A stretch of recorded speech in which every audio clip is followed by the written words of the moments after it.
All right, we've all been there. You're in the middle of a conditioning workout, whether it's CrossFit, running, rowing, whatever you happen to do, and all of a sudden you get that panicky breathing. You start freaking out a little bit, your mind's going crazy, and it kind of all unravels and falls apart. Now, we're going to talk about ways that you can work on this, what you want to focus on while you're moving, because the body likes consistency, and that includes breathing. So if our breathing is erratic, all right, imagine I'm on the rower, breathe in, breathe out. And then I do burpees, my breathing pattern changed again. And then I do dumbbell snatches, my breathing pattern might change again. Our bodies don't like that so much, so we need to learn how to transition and find a rhythm and work in a cadence. So running and rowing is pretty easy to see, right? As we run, usually people count steps, or 2, 3, 2, 3. So you have a steady cadence and your body knows what to expect. You know when you're getting O2 in. Now on the rower, it might change because when you start off, it might be breathe out, breathe in. But as you get going, as you need more air, don't try and force yourself to slow down breathing. Go with it. So now your stroke rate might pick up. You might breathe twice per rep. Now when it comes to a CrossFit workout where there is a mixture of different movements, sometimes transitioning from one movement to another, that's where people get real panicky. They start thinking a lot, they get tense, and now we hit that threshold and capacity.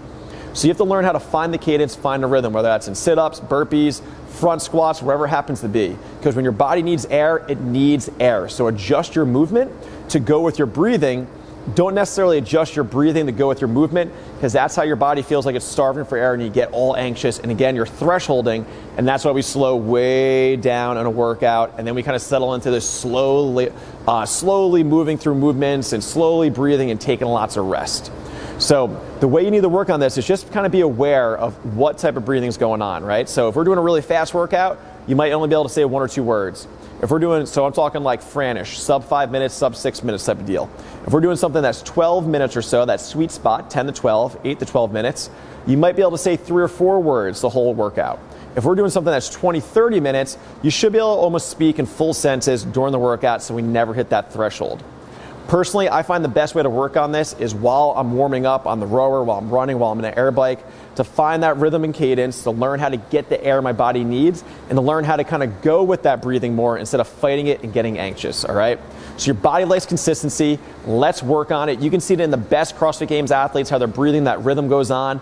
Matt Fraser and Henshaw work on it a lot together. Henshaw even talks about how Fraser looks around and he can see how people are breathing and he knows whether or not he can beat them or he needs to slow down because he's going to get a little panicky. So it's pretty incredible. Get used to it. Practice in your warm-ups. Take your training days to train, not just compete and run into the wall.